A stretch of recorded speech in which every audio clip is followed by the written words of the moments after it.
Да, конечно, в первую очередь хочу выразить свое восхищение, восторг творчеством Димаша. Это особая гордость, я считаю, нашего народа казахского, да. Он действительно звезда, мегазвезда. И, конечно, я с любовью, с большой любовью слушаю все его песни, и он меня умиляет, вызывает слезы радости. Я катарсис испытываю тоже, да, как воспринимаю как произведение искусства каждую его песню, конечно же. Что касается его семьи, я тоже вот, в общем-то, смотрю, очень много информации в СМИ и так дальше. Я понимаю, что это очень-очень традиционная казахская семья. И немаловажный момент, мы знаем, я же тоже выросла у дедушки с бабушкой, поэтому мне это тоже близко. Димаш вырос, в общем-то, был воспитан дедушкой и бабушкой.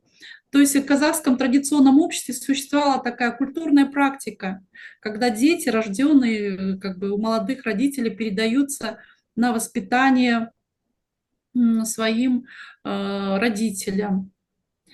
А, Я в этом как бы вижу очень такой позитивный момент. И вот как раз-таки кейс Димаша это и демонстрирует. А, и ему были переданы самые-самые высшие ценности: добро, гуманизм, красота, человеколюбие, любовь к своей родине, патриотизм. Это самые высшие чувства человеческие, которые присущи должны быть самым лучшим, так сказать, людям на земле. Это все было передано Димашу в его семье. А его родители на тот момент, молодые родители, они продолжали заниматься своей творческой деятельностью, они строили свою карьеру, ведь отец тоже как бы известен в музыкальной, так скажем, среде, да, А вы он и говорите очень государственный как бы. традиционно. Ну, а вы говорите очень традиционная семья. Здесь уже есть признаки современности. Работает и, как говорится, параллельно и воспитывает ребенка. Нет, я имею в виду вот по ценностям, казалось бы, да, вот, но здесь вот такой очень синтез такой достаточно красивый. То есть я бы хотела говорить о том, что у нас же тоже в обществе была дискуссия, порицающая эту культурную практику традиционного общества, когда передают детей своим родителям, и как бы такая вот. Но в этой семье вот эта модель, она идеально сработала. То есть там нет уже отчуждения между родителями и детьми.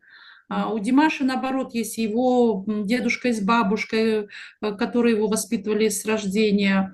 У него есть родители, теперь тогда молодые, сейчас уже зрелые, состоявшиеся личности.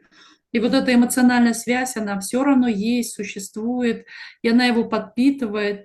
И у него получается двое мам и двое пап, по сути, да. То есть в этом смысле, я считаю, просто идеальная казахская семья, все же больше традиционная, потому что переданы вот эти традиционные ценности.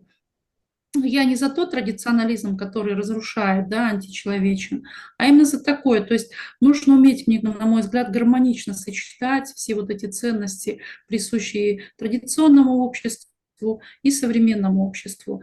И здесь, конечно, то, что моя мама сделала карьеру и отец сделал карьеру Димаша, это тоже такая хорошая ролевая модель для Димаша. Поэтому все только самое лучшее об этой семье я могу сказать.